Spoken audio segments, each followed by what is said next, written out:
எனக்கு இந்த கல்யாணம் வேண்டாங்க்கா. அப்பா கிட்ட எப்படியாவது பேசி இந்த கல்யாணத்த நிறுத்திடுக்கா.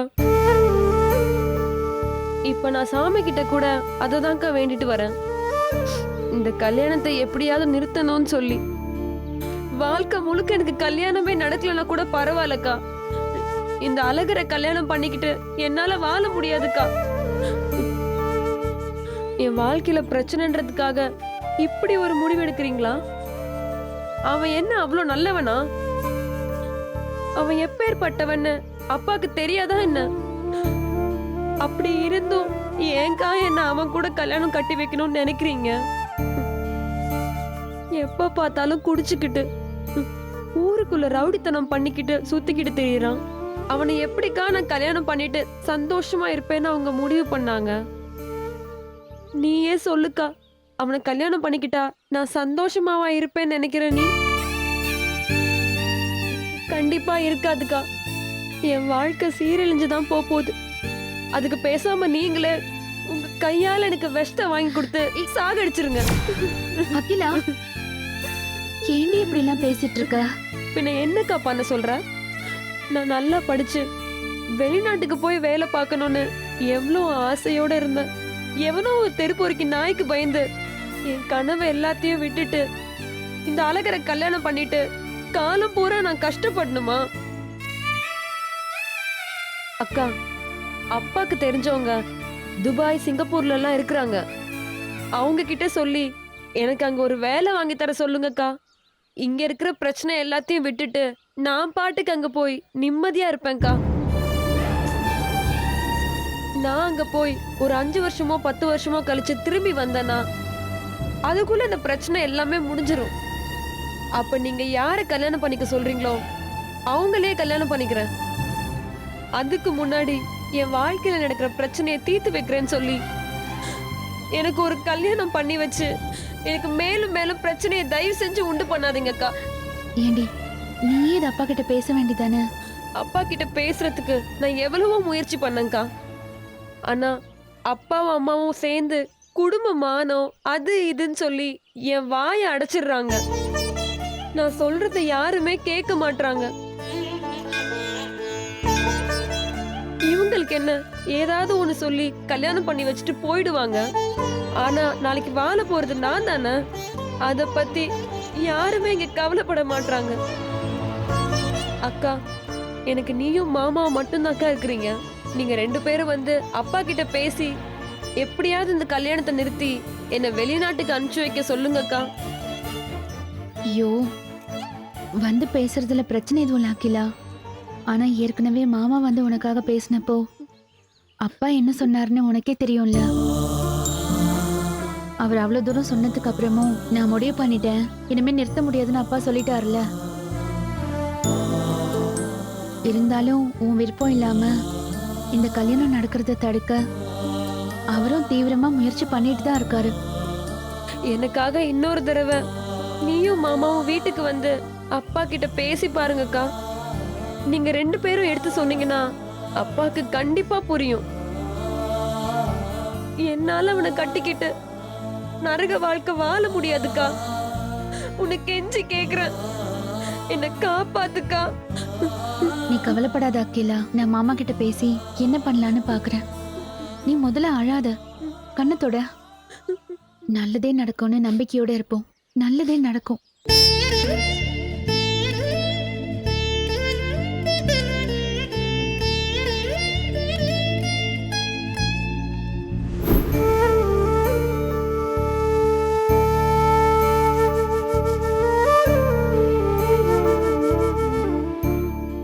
இங்க பாரு அகிலா, நீ எதுவும் யோசிக்காத.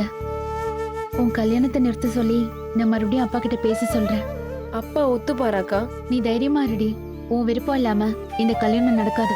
அதுக்கு நான் உத்தரவாதம் தரேன். நான் உன்னையும் மாமாவையும் தான் நம்பி இருக்கிறேன். நீங்க 2 பேரும் ஏதாவது பண்ணி இந்த கல்யாணத்தை நிறுத்திடுங்கக்கா. ஏய், அழாதடி. நான் தான் பேச சொல்றேன்னு சொல்றேன்ல, கண்ணத்தோட. சரி, நீ இப்படியே வீட்டுக்கு போ, நானும் அப்படியே கிளம்புறேன். இல்லக்கா, நான் உன்னை வீட்டு வரைக்கும் வந்து விட்டுட்டு வரேன். நீ எவ்வளவு தூரண்டி சுத்திட்டு போவ? பரவாயில்ல, நான் போய்க்கிறேன், நீ போ. பத்திரமா போயிடுவேலக்கா. ஏய், நான் என்ன சின்ன குழந்தையா? நான் தான் போய்க்கிறேன்னு சொல்றேன்ல, நீ பார்த்து போ. சரிக்கா, நான் வரேன். ம்.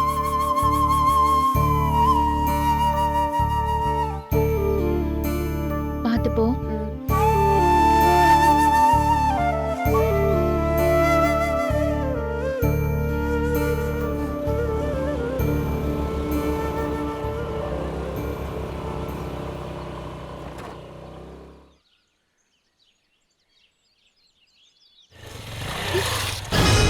ஏய், ரோட்ல வரும்போது பார்த்து வர தெரியாதா? கண்ணு என்ன புடனில வச்சிருக்க? இவ்ளோ பெரிய ரோடு இருக்குல்ல, அதை விட்டுட்டு இப்படி இடிக்கிற மாதிரி வந்து நிறுத்துற. பார்த்து வண்டி ஓட்டு, குழந்தைங்க ஸ்கூலுக்கு போற நேரம். ஏய், ஒரு நிமிஷம் நில்லு. உன் புருஷன் என்ன பெரிய ஜேம்ஸ் பாண்டா? ஆ? அப்படியே துப்பறிகிற புலி மாதிரி எங்க ஊர்ல வந்து விசாரிச்சுக்கிட்டு இருக்கிறா? உன் புருஷன் மனசுல என்ன பெரிய ஹீரோன்னு நினைப்பா? என்ன அப்படி பாக்குற? உன் தாலி கொடி அறுத்தது நான் தான். ஏய், எங்க ஊருக்குள்ள நுழைஞ்சி எவனும் திரும்பி போனதே கிடையாது, தெரியும்ல? அப்படியே எவனாவது வந்தானா அவனை அடிச்சு உதைச்சி ஆண்டிப்பட்டி கனாவாயில புதைச்சி வந்த தடமே இல்லாம பண்ணிடுவோம். இந்த பார், மறுபடியும் உன் புருஷன் எங்க ஊருக்குள்ள தாலியை தேடி வந்தான்னா தாலி கிடைச்சாலும் கிடைச்சிரும். ஆனா அந்த தாலியை போடுறதுக்கு தகுதி இல்லாச்சியா நீ ஆயிருவ. உன் புருஷன் இருந்தா தானே கழுத்துல தாலியை போடுவ. அவனே போயிட்டான்னா அதை வச்சு என்ன பண்ணுவ? தாரு, ஒழுங்கு மரியாதையா அவங்ககிட்ட சொல்லி வை. இனிமே தாலியை காணணும்னு சொல்லிக்கிட்டு மட்டும் இல்ல, இனிமே எதுக்காகவும் அவன் எங்க ஊர் பக்கம் வரக்கூடாது. அதையும் மீறி வந்தான், அவனுக்கு கையில விழுந்த வெட்டு அடுத்து கழுத்துல தான் விழும். அப்புறம் உங்க வீட்டுக்கு வெறும் முண்டை மட்டும்தான் வந்து சேரும். அவன் 100 பவுனையே விட்டுட்டு அசால்ட்டா இருக்கிறான். இது வெறும் 10 பவுனு. அதுக்கேண்டி உன் புருஷன் விடாம துரத்திக்கிட்டே வர்றான். இந்த பார், இன்னொரு தடவை சொல்லிக்கிட்டுலாம் இருக்க மாட்டேன். நீயே உன் புருஷன்கிட்ட போய் சொல்லிடு. இன்னொரு தடவை உசிலம்பட்டி பக்கம் வந்தான்னா மொத்தமா அவன் சோழியை முடிச்சிருவான்னு சொல்லு.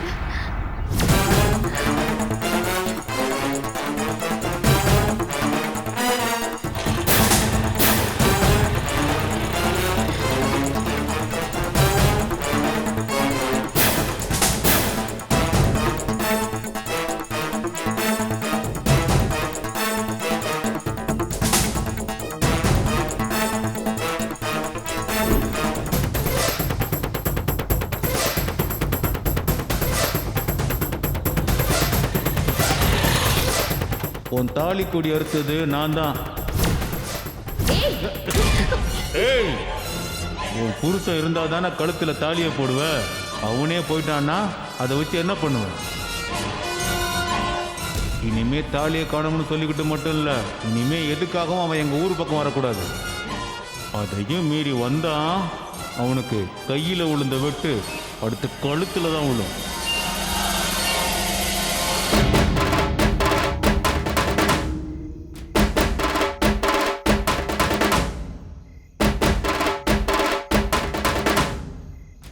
அவன் வந்து பேசிட்டு போனதுல இருந்து எனக்கு ரொம்ப பயமா இருக்குங்க. தாலியை அத்துட்டு போனது மட்டும் இல்லாம ஊருக்குள்ளேயே வந்து என்னை மிரட்டிட்டு போறானா, அவன் எவ்வளவு பெரிய ஆளா இருக்கணும். நீ ஏமா வீட்டை விட்டு தனியா வந்த? அகிலா வரேன்னு சொல்லியிருந்தானே, அவளை பார்த்துட்டு வந்துட்டு இருந்தேன். அப்பதான் வந்து மறைச்சு மிரட்டிட்டு போனான். இந்த பாரு மலரு, இனிமேல் எங்க போறதா இருந்தாலும் தனியா போகாத. வெற்றியும் கூட கூட்டு போ, சரியா? ம், சரிங்க. ஆனா இனிமே இவர்கிட்ட தாலி கொடியை கண்டுபிடிக்க போறேன்னு எங்கேயும் போக சொல்லாதீங்கண்ணே. கண்டுபிடிக்கலன்னா உன்னை வீட்டை விட்டு வெளியே அனுப்பிச்சிருவாங்கம்மா. பரவாயில்லண்ணே. ஏங்க, அவன் வந்து மிரட்டிட்டு போனதுக்கெல்லாம் பயந்து என்ன சும்மா இருக்க சொல்றீங்களா?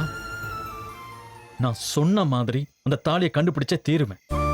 ஏங்க ஏங்க நான் சொல்றது புரிஞ்சுக்கவே மாட்டேங்கிறீங்க? எனக்காக நீங்க இவ்ளோ கஷ்டப்பட்டு உங்க உயிரை பணைய வச்சு அந்த தாலியை மீட்டு தர வேண்டாங்க. எனக்கு நீங்க நல்லபடியா இருந்தா அதுவே போதும். கொஞ்சம் யோசிச்சு பாருங்க. போலீஸ் கம்ப்ளைண்ட் கொடுத்திருக்கோன்னு நல்லா தெரிஞ்சும் அவன் வந்து மிரட்டிட்டு போறானா, அவன் சாதாரண வழிப்பறி கொள்ளையனா இருக்க மாட்டான். அவனுக்கு ஆள் பலம் ரொம்ப ஜாஸ்தியா தான் இருக்கணும். நான் சொல்றத தயவு செஞ்சு கேளுங்க. இந்த வேலையை இதோட விட்டுருங்க. இல்லைங்க, அப்படியெல்லாம் என்னால சும்மா விட முடியாது. அவனுக்கு எவ்வளவு தைரியம் இருந்தா அவன் வந்து உங்களை நேர்ல மிரட்டிட்டு போயிருப்பான்.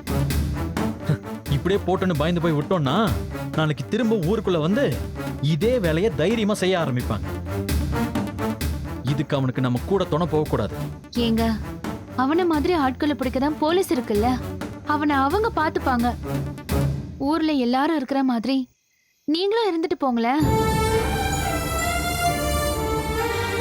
நம்ம சக்திக்கு மீறின வேலையெல்லாம் எதுக்குங்க? இல்லைங்க, எனக்கு என்ன ஆனாலும் பரவாயில்ல. சொன்ன மாதிரி சொன்ன தேதிக்குள்ள அந்த தாலியை மீட்டு உங்க கழுத்துல போடுவேன். இது சத்தியம். இது வெறும் வழிப்பறியோட முடிஞ்சிருந்தா நீங்க சொன்ன மாதிரி நானும் போலீஸ்ல கம்ப்ளைண்ட் கொடுத்துட்டு பேசாம என் வேலையை பார்த்துட்டு இருந்திருப்பேன். ஆனா எப்போ இது வீட்டுல இவ்வளவு பிரச்சனைக்கு காரணமா இருந்ததோ, அந்த தாலி திரும்ப கிடைக்கலனா உங்களை வீட்டை விட்டு வெளியே அனுப்பிடுவாங்கன்னு ஆனதுக்கு அப்புறமும் என்னால எப்படிங்க விதிப்படி நடக்கட்டும்னு விட முடியும்? நான் இவ்ளோ தூரம் சொன்னதுக்கு அப்புறமும் நீங்க இந்த விஷயத்துல விடாப்பிடியா இருக்கிறது எனக்கு ரொம்ப கஷ்டமா இருக்குங்க. இதனால உங்களுக்கு எதுவும் ஆயிடக்கூடாதுன்னு நான் கடவுள்கிட்ட வேண்டிக்கிறேன். ஆனா ஒரு விஷயம் மட்டும் நல்ல ஞாபகத்துல வச்சுக்கோங்க. நீங்க மட்டும் இல்ல, அவனும் உங்களோட ஒவ்வொரு அசைவையும் கண்காணிச்சுட்டு தான் இருக்கான். அதனாலதான் அவ்வளோ விஷயத்தையும் சொல்லி என்னை மிரட்டிட்டு போறான். மலரு, வந்தவனோட அங்க அடையாளம் எதுவும் தெரிஞ்சுதா? இல்லைண்ணே, ஹெல்மெட் போட்டுட்டு இருந்ததுனால முகம் மறைஞ்சிருந்தது. முகத்துல கர்ச்சீஃப் கூட கட்டியிருந்தான். ஏமா, அவன் வந்த வண்டியில ஸ்டிக்கர் எதுவும் ஒட்டி இருந்ததா? ஆ, இல்லைண்ணே, நான் பயத்துல அதை சரியா கவனிக்கல. ஆனா ஹெல்மெட்ல மட்டும் ஸ்பார்க்னு ஏதோ ஸ்டிக்கர் ஒட்டி இருந்தது. வண்டி நம்பர் பாத்தியா? ஆ, பார்த்தேண்ணே. ஆனா வண்டியில நம்பர் எதுவும் இல்லைண்ணே, எம்டியா தான் இருந்தது. யோ வெற்றி, தங்கச்சி சொன்ன மாதிரி அவன் எல்லாத்தையுமே தெளிவா தான் பண்றான். எந்த ஒரு விஷயத்திலையும் நம்ம மாட்டிடக்கூடாதுன்றதுல அவன் கண்ணும் கருத்துமா இருக்காயா. இருந்தாலும் அவனுக்குள்ள தான் எங்க மாட்டிப்போமோன்ற பயம் வந்துருச்சுன்னு அதான் இவ்வளோ தூரம் வந்து ஒரு பொம்பளை புள்ளைய மிரட்டிட்டு போயிருக்கான். அந்த பயத்திலேயே அவன் கண்டிப்பா ஏதாவது ஒரு தப்பு பண்ணுவான். அது அவனை நமக்கு கண்டிப்பா காட்டி கொடுக்கும். சரியா, தாலி விஷயத்தை நம்ம அப்புறம் பேசிப்போம். முதல்ல மலரை கூட்டிட்டு வீட்டுக்கு வந்து, அப்புறம் அதுக்கு வேற வீட்டில் இருக்கிறதுக்கு கத்த போகுது. சரிண்ணே, நாங்க கிளம்புறோம். சரியா?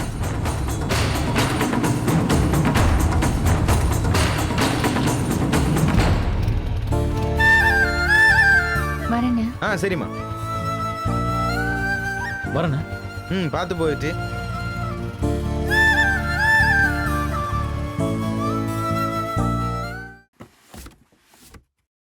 எப்படிமா இருக்கு? நல்லா இருக்கியா தர? பூசாரி ஐயா, இத அப்படியே பிரிச்சு காட்டுறா. சரிங்க.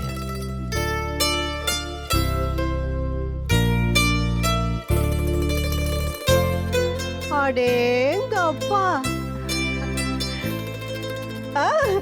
ரொம்ப நல்லா இருக்கியா? அகிலா கலருக்கு எடுப்பா இருக்கும். பூசாரி பிரிச்சு டிசைன் வச்சு காமிடா.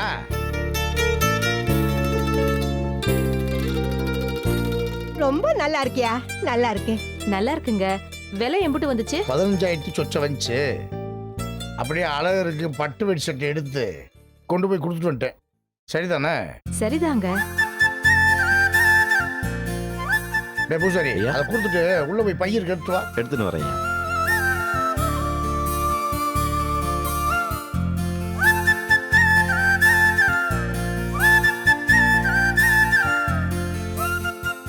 இதுல அம்மாவுக்கு, உனக்கு, தேனுக்கு 3 பேருக்கு சேலை இருக்கு. எடுத்து பிரிச்சு பாருங்க. சரிங்க. தேனு, அப்பா, அக்கா போய் கூட்டு வா. கூட்டிட்டு வரேன்ப்பா.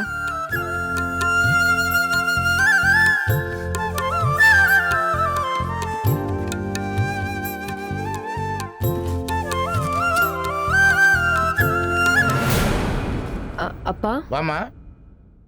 டேய் பூசாரி, ஐயா, அகிலாவுக்கு அந்த சேலை பிடிச்சி காட்டுற. இந்த காட்டுறேன்யா.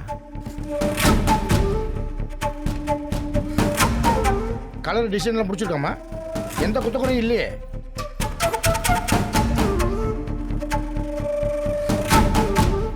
என்ன விஷயமா? ஏமா அப்பா கேக்குறாருல, பிடிச்சிருக்கு பிடிக்கலன்னு ஏதாவது ஒண்ணு சொல்லு. இப்படி அமைதியா நின்னுட்டு இருந்தா என்ன அர்த்தம்? எதுக்குப்பா இப்ப சேலை? எதுக்கு இப்ப சேலையா? ஏ இந்திரா, நீ ஏன் சொல்லலையா? இல்லங்க, நீங்க வந்து சொன்னாதான் எல்லாம் சரியா இருக்கும். அதனால நான் எதுவும் சொல்லலைங்க. ஏம்மா 2 பேரும் வீட்டில் இருக்கீங்க, நான் 1000 ஜோலியை பார்த்துட்டு அங்கிட்டு இங்கிட்டு போயிட்டு வர்றவன். வீட்டில் இருக்கவங்க அந்த பிள்ளைகிட்ட பார்த்து பக்குவமாக எடுத்து சொல்றது இல்லையா?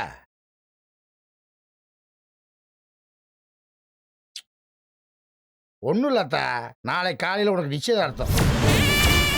கோயிலில் வச்சு தட்டை மாற்ற போகிறோம். அதே அப்பா உனக்கு நிச்சயதார்த்த படம் எடுத்துருக்கு. உன்னைய கூட்டிட்டு போய் தான் எடுத்து வரணும்னு நினைச்சேன். எங்க இருக்க சோழிக்கு நடுவில் அதுக்கு நேரம் அமையல. அதே அத்தா நானே எடுத்து வந்துட்டேன். டேய் பூசாரி, அந்த சேலை எடுத்து அகிலாட்டு கொடு. இந்தாங்கம்மா. என்ன அமைதியா இருக்க? கொடுக்குறாங்கல்ல, வாங்கிக்க. எனக்கு இந்த கல்யாணம் வேண்டாம்ப்பா. இந்த கல்யாணத்தை நிப்பாட்டுங்கப்பா. எனக்கு அழகரை பிடிக்கல. நான் படிக்கணும். என்னை எங்கேயாவது வெளியூருக்கு அனுப்பிச்சிருங்கப்பா. நான் அங்க போய் நல்லா படிச்சுக்கிறேன். எனக்கு இந்த கல்யாணம் வேண்டாம்ப்பா.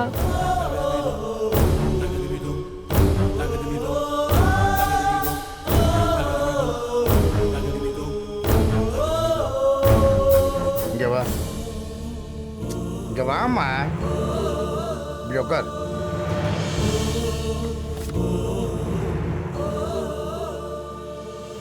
அப்பா எது செஞ்சாலும் உனக்கு நல்லது தானே செய்வேன். இப்போ இருக்க சூழ்நிலை உன்னை எங்கேயாவது அனுப்பிச்சு வச்சுட்டு அப்பா தினமும் உன் நினப்புல என்ன பண்ணுறாலோ ஏது பண்ணுறான்னு தவச்சுக்கிட்டு சொல்றியாத்தா? அப்பாவுக்கு அது எப்படி கஷ்டமாக இருக்க முடியாது, கொஞ்சமாவது யோசனை பண்ணி பார்த்தாத்தா? இங்கே பாரு, அதெல்லாம் வேணாம். நீ எதை பற்றி யோசிக்காத. நாங்கள் நினச்ச மாதிரி இந்த கல்யாணத்தை பண்ணிக்க. சேலை வாங்கிட்டு போ. அப்பா, ஓ நல்லது தானமா சொல்கிறேன், புரிஞ்சுக்கோ. சேலை வாங்கிக்க.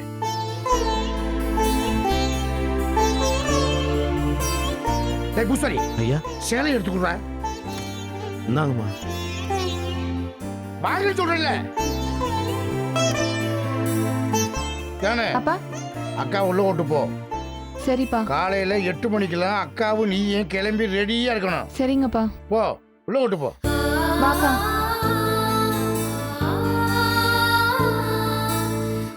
இதுக்குத்தான் பொம்பளைக்கு நீங்களே பார்த்து பக்குவமா பேசி நல்லது கெட்டது எடுத்து சொல்லி அவ மனசை மாத்தி வைக்கணும்ன்றது.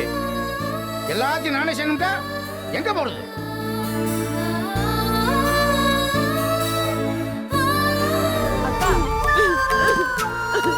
அக்கா அல்லாதக்கா. எனக்கு இந்த கல்யாணம் பிடிக்கல. எனக்கு இந்த கல்யாணம் வேண்டாம். ப்ளீஸ்க்கா அல்லாதக்கா. அல்லாதக்கா. அக்கா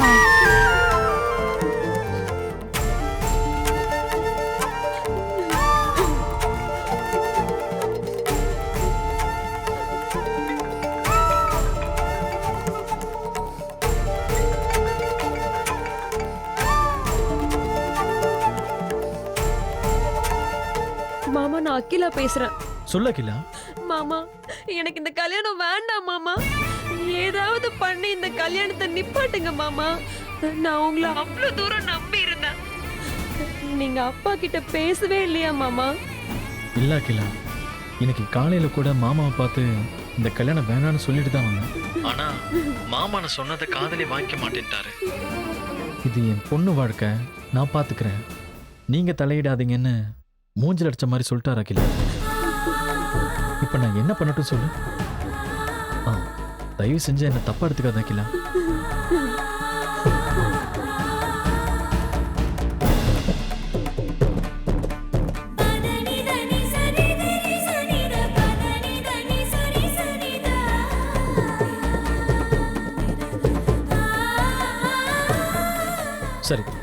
நீ கவலைப்படாத அகிலா, நடக்கிறது நடக்கட்டும். இந்த கல்யாணத்தை நிப்பாட்டுறதுக்கான முயற்சியை நானும் ஒரு பக்கம் பண்ணிட்டே இருக்கேன். என்ன நடக்குதோ நடக்கட்டும், பார்த்துக்கலாம். ஆனா நீ தைரியமா இரு. உங்களை தான் மாமா நான் நம்பி இருக்கேன். என்னை ஏமாத்திடாதீங்க மாமா. கடைசி நிமிஷம் வரைக்கும் நான் காத்துட்டு இருப்பேன்.